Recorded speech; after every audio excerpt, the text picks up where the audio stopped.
to be a parent. So you see this picture here? It's a mom embracing her child as he's running to her.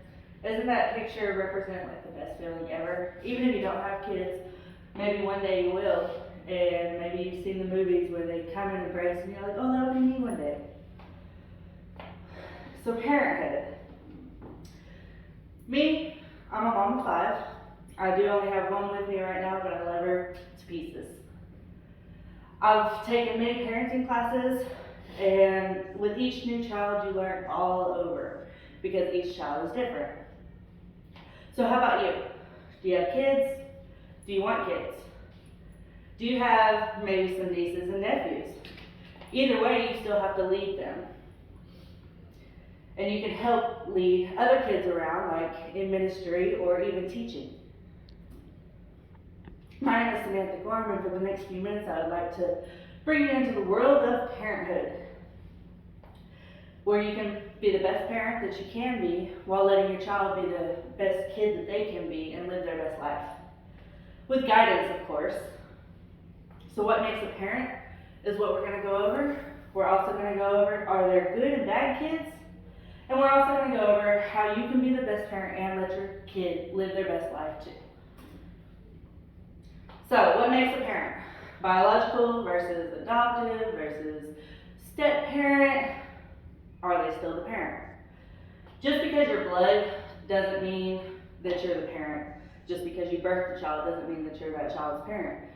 Maybe somebody else raised the kid. Maybe you gave it up for adoption. Maybe you have a step parent alongside you that's helping you raise the child. Just like blood doesn't determine it, like I said, they're non-blood related as well.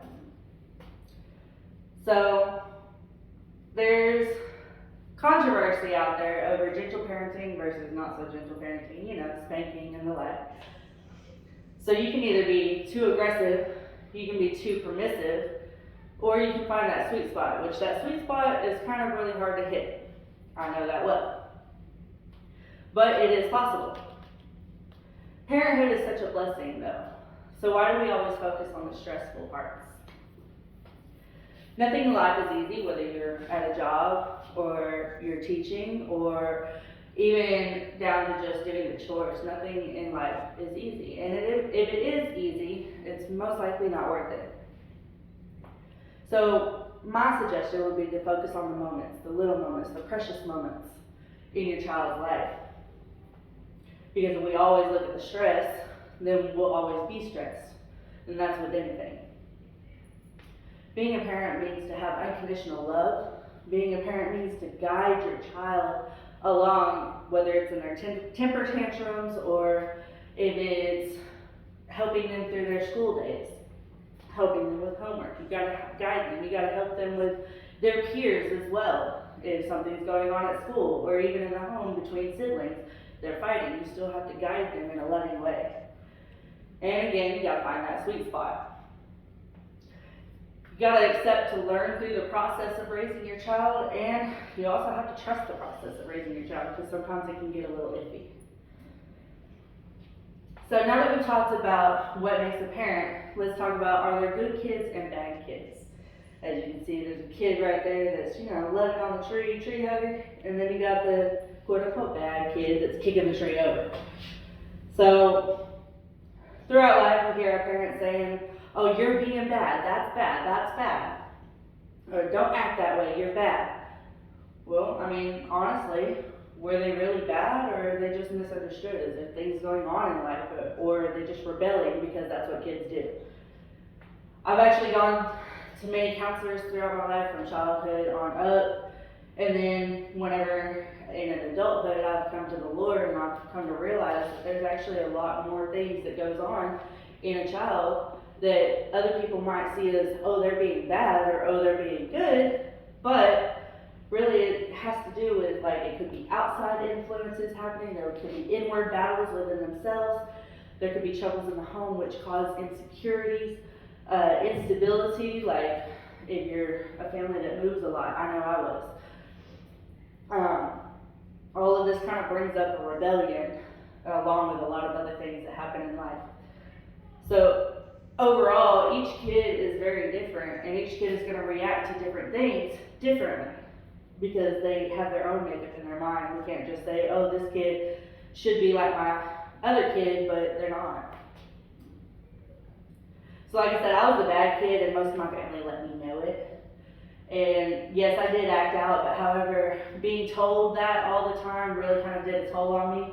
It hurt my self-esteem, and it also, I did what I wanted because I knew that that was what was expected of me, that I was just going to do whatever I wanted, didn't care. So that's what I did. This is why I refuse to make those same mistakes with my child. I choose to learn how to be the best parent while letting her be the best kid that she could be as well, and live her life and be a toddler like she should be. However, again, we gotta find the sweet spot, so it's hard. So now that we've gone over what makes a parent and are there good kids and bad kids, let's look at how to be the best parent and let the kids live their best life at the same time. Again, I'll say it over and over, we gotta find that sweet spot. We gotta guide them, and when you don't know how to guide them in a situation, ask for help. Somebody that you know knows how to help you in that, whether it be a counselor or a trusted peer or a mentor. As the child grows, let them explore for what's appropriate to their age, like climbing. When they're little, they start climbing, they start jumping off of things within appropriate levels where they're safe, make sure they're safe. And also boundaries. Kids crave boundaries. People don't realize it, but they really do. Even though they kind of fight against it, they need that stability of boundaries. But they also need their independence. So here we go with the sweet spot again. Every child's sweet spot is different. Keep them close and protect them at all times. There's outside things that come in that you don't want to hurt your child, like you need to allow them to be a child within a safe place as well. That may mean working through the tantrums, not just, oh, I'll give you something to cry about. That may mean working through the isolation as they get older, when they start to draw them back in.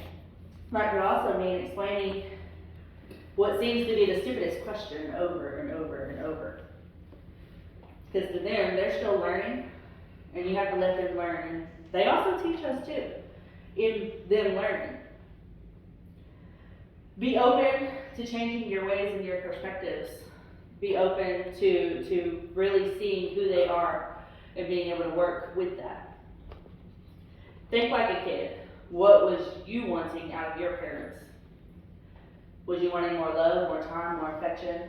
Was you wanting more attention? Maybe you needed more boundaries. It all depends on each age and situation.